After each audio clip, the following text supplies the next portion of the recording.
അസ്സലാമു അലൈക്കും. നമ്മളൊക്കെ മനസ്സിലാക്കാതെ പോയ ചില കാര്യങ്ങൾ ഇതിനകത്തുണ്ട്. ഷജറ രണ്ട് വിഭാഗമുണ്ട്. ഒന്ന്, പാണക്കാട് കുടുംബത്തെ കിട്ടാവുന്ന അവസരങ്ങളിലൊക്കെ ഇകഴ്ത്തി കാണിച്ചുകൊണ്ട് അപ്പുറത്ത് ഒരു പടയണി സൃഷ്ടിച്ച വിഭാഗം. അവർ വളരെ ശക്തരാണ്. എന്തൊക്കെ പറഞ്ഞാലും അവരുടെ അണികൾ ഉറച്ച് അവരോടൊപ്പം നിൽക്കും, ശരി തെറ്റ് നോക്കാതെ നിൽക്കും. രണ്ടാമത്തെ ഒരു വിഭാഗമുണ്ട്, പാണക്കാട് കുടുംബത്തോടൊപ്പം നിൽക്കുകയും സംഘടനയിൽ നിന്ന് എല്ലാ ആനുകൂല്യങ്ങളും പറ്റുകയും ചെയ്യും. എന്നാൽ അവരെന്തിനു വേണ്ടി നിൽക്കുന്നു എന്ന് ചോദിച്ചാൽ, അവർ ഒന്നാം വിഭാഗത്തിൽപ്പെട്ട ഷജറകളെ എതിർക്കാൻ തന്നെ കാരണം അവരുടെ സ്ഥാനമാനങ്ങൾ നഷ്ടപ്പെട്ടു പോകാതിരിക്കാൻ വേണ്ടി മാത്രമാണ്. അതിനിപ്പുറം നിൽക്കുന്നു എന്നല്ലാതെ ഒരു ആത്മാർത്ഥതയുമില്ലാത്ത ഒരു വിഭാഗം. എന്നാൽ അവർ പാണക്കാട് കുടുംബത്തോടൊപ്പമാണോ? പ്രത്യക്ഷത്തിൽ അങ്ങനെ തന്നെയാണ്. ആ ഒരു വിഭാഗവും കൂട്ടത്തിലുണ്ട്. ഞാൻ മനസ്സിലാക്കുന്നിടത്തോളം ഈ രണ്ടാം വിഭാഗത്തെയാണ് പേടിക്കേണ്ടത്. ഒന്നാം വിഭാഗം പ്രത്യക്ഷത്തിലായതുകൊണ്ട് അവരെ തിരിച്ചറിയാൻ ബുദ്ധിമുട്ടൊന്നുമില്ല. രണ്ടാം വിഭാഗം പരോക്ഷമായ ഇടപെടലുകളാണ് നടത്തുന്നത്. ആ വിഭാഗത്തെയാണ് സൃഷ്ടിക്കേണ്ടത്. യഥാർത്ഥത്തിൽ ഒരു കാര്യം മനസ്സിലാക്കാം, ഒന്നും നല്ലതിനല്ല. അസ്സലാമു അലൈക്കും വറഹ്മത്തുള്ളാഹി. ഹുസ്സന്റെ കരച്ചിലാണ് നിങ്ങൾ കേട്ടത്. സുഹാബികളുടെ തുറപ്പുചീട്ടായ ഹുസ്സൻ ഷജറകളെ ആലോചിച്ച് വളരെയധികം വിഷമത്തിലാണ്. ഒന്നാം വിഭാഗം, ഷജറകളെ രണ്ട് വിഭാഗമായിട്ട് അദ്ദേഹം ഡിവൈഡ് ചെയ്തിരിക്കുകയാണ്. ഒന്നാം വിഭാഗം വളരെ ശക്തരാണ് എന്ന് അദ്ദേഹം തന്നെ പ്രഖ്യാപിക്കുകയാണ്. എന്തായാലും രണ്ടാമത്തെ വിഭാഗത്തിലേക്ക് ഇവർ തള്ളിക്കയറ്റിയിട്ടുള്ളത് പൂക്കോട്ടൂർ, നാസർ ഫൈസി തുടങ്ങിയ ഓണംപള്ളി തുടങ്ങിയ ടീമുകളെയാണ്. ഇവർ സമസ്തയിൽ സ്ഥാനമാനങ്ങൾക്ക് വേണ്ടി അവിടെ അള്ളിപ്പിടിച്ച് ഇരിക്കുകയും ജിഫ്രി തങ്ങൾ പോലത്തെ സമസ്ത നേതൃത്വത്തെ ഒന്നും വല്ലാതെ വിമർശിക്കാതെ ഇങ്ങനെ സമസ്തൻ്റെ ഒപ്പം ഇങ്ങനെ കൂടി ആനുകൂല്യം പറ്റി ഇങ്ങനെ ജീവിച്ചു പോകും. എന്നാൽ പാണക്കാടിൻ്റെ ആളുകളാണോ? പാണക്കാടിൻ്റെ ആളുകളാണ്. എന്നാൽ ജിഫ്രി തങ്ങൾ തള്ളി പറയോ? ഇല്ല, അതും പറയില്ല. അപ്പം അവരെ രണ്ട് തോടിയിലും കാലിട്ട് ഇങ്ങനെ പോവാണ് എന്ന് പറഞ്ഞിട്ട് ഈ പൂക്കോട്ടൂരാദി ആളുകളെ ഷജറയ്ക്ക് തള്ളി തരികയാണ് ഇയാൾ ചെയ്യുന്നത്. ഇങ്ങോട്ട് വേണ്ട, അവിടെ വെച്ചോളി, അവിടെ തന്നെ വെച്ചോളി. ഞങ്ങൾ വളരെ ശക്തരാണ്, ഞങ്ങൾ സമസ്തക്കാരാണ്. ഷജറകൾ നിങ്ങൾ പേരിട്ട് വിളിക്കുന്ന ആളുകൾ ബഹുമാനപ്പെട്ട ജിഫ്രി തങ്ങൾ അടക്കമുള്ള അതിൻ്റെ താഴോട്ട് ഇങ്ങനെ വന്നാലേ ഈ വിനീതൻ വരെയുള്ള പറ്റേ താഴെ തട്ടിലുള്ള സാധാരണക്കാരൻ വരെയുള്ള ആളുകൾ നിങ്ങൾ വിളിക്കുന്ന പേരാണ് ഷജറ എന്ന്. അതായത് സമസ്തയുടെ നിലപാടുകൾ ആർജവത്തോടെ പ്രഖ്യാപിക്കുകയും ആ സമസ്തയുടെ നിലപാടുകൾക്കൊപ്പം ഉറച്ചു നിൽക്കുകയും ചെയ്യുന്ന ആളുകൾ സ്വാഭാവികമാണ്, അവർ ശക്തരായിരിക്കും. ആ ശക്തി സാധാരണ നിങ്ങൾ ഭക്ഷണം കഴിക്കുന്നത് പോലെ തന്നെയാണ് ഞങ്ങൾ ഭക്ഷണം കഴിക്കുന്നത്.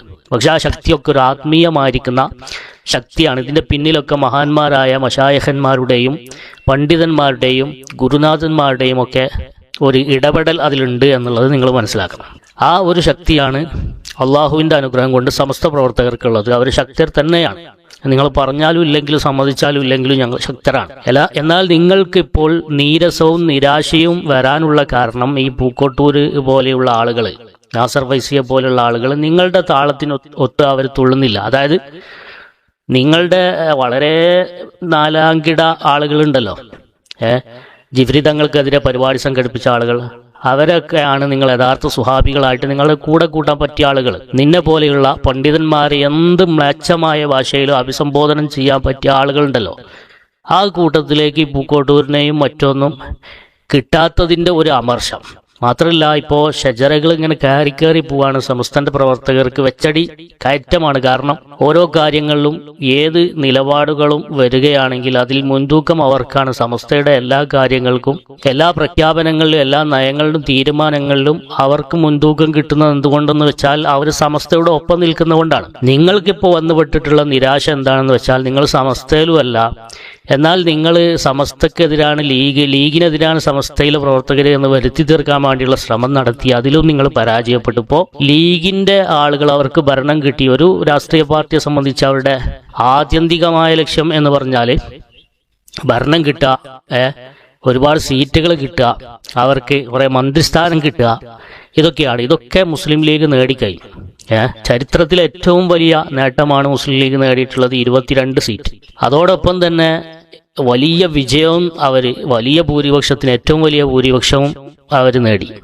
ഇതൊക്കെയാണ് ഒരു രാഷ്ട്രീയ പാർട്ടിയുടെ ഏറ്റവും വലിയ നേട്ടം എന്ന് പറഞ്ഞാൽ. അതിന് അവർ ഏതറ്റം വരെ പോകാനും തയ്യാറാവും. പക്ഷെ അങ്ങനെ പോയി നോക്കുമ്പോൾ നിങ്ങൾക്ക് ഇവരെ കൊണ്ട് നിങ്ങൾ ഉദ്ദേശിച്ചതുപോലെയുള്ള കളികൾ കളിക്കാൻ കഴിയുന്നില്ല.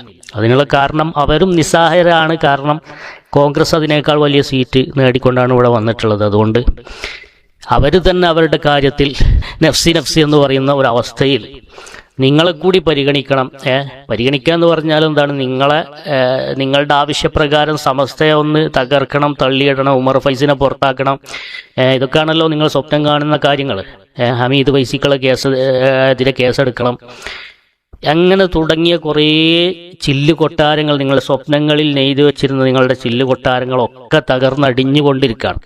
ഇതിൻ്റെ ഒരു നിരാശ നിങ്ങൾക്ക് വല്ലാതെയുണ്ട്. മാത്രമല്ല, ഇപ്പോൾ വന്നുകൊണ്ടിരിക്കുന്ന വാർത്ത നിങ്ങളുടെ മൂട്ടിൽ തീയിടുന്ന തരത്തിലുള്ള വാർത്തയാണ്. അതൊന്നും നിങ്ങൾ ബേജാറാണ്. അതൊക്കെ സമസ്തമായിട്ട് അതിനെ മശായിഖന്മാരെ നിയന്ത്രിച്ചുകൊണ്ടിരിക്കുന്നുണ്ട്. അതിൻ്റെ തീരുമാനങ്ങൾ അതുപോലെ വരുള്ളൂ. അപ്പോൾ ഇനിയും നിങ്ങൾ ഈ സമസ്ത എന്ന് പറഞ്ഞിട്ട് ഇതിൻ്റെ വൈത്താലം നടക്കാതെ വേറെ വല്ല പണിക്കും പോവാണ് നിങ്ങൾക്ക് നല്ലത്. അല്ലെങ്കിൽ ഈ തരത്തിൽ മോങ്ങാനായിരിക്കും നിങ്ങളുടെ വിധി. അപ്പോൾ പൂക്കോട്ടൂർ നാസർ ഫൈസി തുടങ്ങിയ നിങ്ങൾ ഷജറയിലെ 2ാം കിട നേതാക്കളായിട്ട് നിങ്ങൾ ഇപ്പോൾ ഇങ്ങോട്ട് തള്ളിത്തരുന്ന ആളുകളെ ഞങ്ങൾക്ക് ആവശ്യമില്ല. അതിനെ നിങ്ങളുടെ സുഹാബി നളന്തയിൽ തന്നെ വെച്ചോളൂ. അവരോട് എന്തെങ്കിലും നിങ്ങൾക്ക് വിയോജിപ്പോ കാര്യങ്ങളോ ഒക്കെ ഉണ്ടെങ്കിൽ പറഞ്ഞു തീർക്കുക, ഇരുന്ന് തീർക്കുക, ചർച്ച ചെയ്ത് തീർക്കുക. എന്നിട്ട് ആ ഒരു ലൈനിൽ തന്നെ നിങ്ങൾ മുന്നോട്ട് പോവാണ് ഏറ്റവും നല്ലത്. കാരണം നിങ്ങളെ അവരൊക്കെ ജനങ്ങൾ തിരിച്ചറിഞ്ഞിട്ടുണ്ട്. ഇനിയൊരു ജനങ്ങളുടെ ഹൃദയങ്ങളിലേക്ക്, അതായത് സമസ്തക്കാരായ വിശ്വാസികളുടെ ഹൃദയങ്ങളിലേക്ക് ഒരു പ്രവേശനം സാധ്യമാവാത്ത വിധത്തിൽ ഇത്തരം ആളുകളൊക്കെ അങ്ങ് വിദൂരമായി പടിയടച്ച് പിണ്ടം വെക്കപ്പെട്ടിട്ടുണ്ട്, പൂക്കോട്ടൂരിൻ്റെ ഭാഷയിൽ പറഞ്ഞാൽ. അതുകൊണ്ട് തന്നെ അത് അവിടെ തന്നെ വെക്കുകയാണ് ഏറ്റവും നല്ലത്. അപ്പോൾ നിങ്ങൾ ഷജറകളെ ഡിവൈഡ് ചെയ്യാൻ നോക്കണ്ട. ഷജറകൾ ഡിവൈഡ് അല്ല, ഷജറകൾ ഒറ്റക്കെട്ടാണ്. ഷജറ എന്ന് പറയുന്നത് സംസ്ഥയായാണ് നിങ്ങൾ ഷജറ എന്ന് വിളിക്കുന്നത്. ജിഫ്രി തങ്ങളടക്കമുള്ള ആളുകളല്ലേ നിങ്ങൾ ഷജറ എന്ന് വിളിക്കുന്നത്. ഷജറകളുടെ ഏറ്റവും വലിയ നേതാവ് ജിഫ്രി തങ്ങളെന്ന് നിങ്ങൾ പലവരും എഴുതുകയും പറയുകയും ഒക്കെ ചെയ്തിട്ടുണ്ടല്ലോ. അതിൻ്റെ ധാരാളം തെളിവുകളും ഇവിടെയുണ്ട്. അപ്പോൾ ഇവരൊക്കെ ഒന്ന് തന്നെയാണ്, സമസ്തയുടെ കീഴിൽ അടിയുറച്ച് നിൽക്കുന്നവരാണ്. അവർക്ക് നിങ്ങൾ ഷജറ എന്ന് പേരിട്ടോളൂ, യാതൊരു കുഴപ്പമില്ല. പക്ഷെ അതിൽ നിന്ന് നളന്തേന്ന് വേണ്ടാത്ത ആൾക്കാരെ, അതായത് നിങ്ങളുടെ വളരെ നീചമായ പ്രവർത്തനങ്ങൾക്ക് അവരുടെ സ്റ്റാറ്റസ് കളങ്കപ്പെടുത്തിക്കൊണ്ട് കൂട്ടുനിൽക്കാൻ പറ്റാത്ത ആളുകൾ നിങ്ങളുടെ കൂട്ടത്തിൽ ഉണ്ടെങ്കിൽ അവരെ നിങ്ങൾ ഇതിലേക്ക് തള്ളിത്തരുന്നത് നിങ്ങളുടെ പരാജയത്തിൻ്റെ ഏറ്റവും അങ്ങേ അറ്റമാണ് എന്ന് ഞങ്ങൾ മനസ്സിലാക്കേണ്ടി വരും. അതുകൊണ്ട് ഈ ഹുസ്സനോട് പറയാനുള്ളത്, ഇതുവരെ എടുത്ത പണികളൊക്കെ വെള്ളത്തിലാകുന്ന വിധത്തിലാണ്, നിങ്ങളുടെ ഇതുവരെയുള്ള എല്ലാ പണികളും വെള്ളത്തിലാകുന്ന വിധത്തിലാണ് കാര്യങ്ങൾ നീങ്ങിക്കൊണ്ടിരിക്കുന്നത്. നിങ്ങളുടെ കാലിനടിയിലെ മണ്ണ് ഒലിച്ചു പോയിക്കൊണ്ടിരിക്കുന്നു എന്നുള്ള യാഥാർത്ഥ്യങ്ങളൊക്കെ നിങ്ങൾ തിരിച്ചറിഞ്ഞു കൊണ്ടിരിക്കുന്ന ഈ സാഹചര്യത്തിൽ നിങ്ങളിങ്ങനെ കിടന്നു മോങ്ങാതെ അതിനെന്തെങ്കിലും പരിഹാരം ഉണ്ടാക്കാനുള്ള ക്രിയാത്മകമായിരിക്കുന്ന കാര്യങ്ങളുമായിട്ടാണ് നിങ്ങൾ മുന്നോട്ട് പോകേണ്ടത്.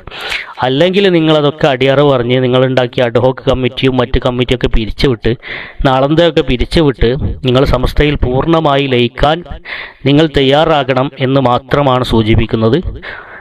അള്ളാഹു അനുഗ്രഹിക്കട്ടെ. ആമീൻ. അസ്സലാമു അലൈക്കും വറഹ്മത്തുള്ളാഹി.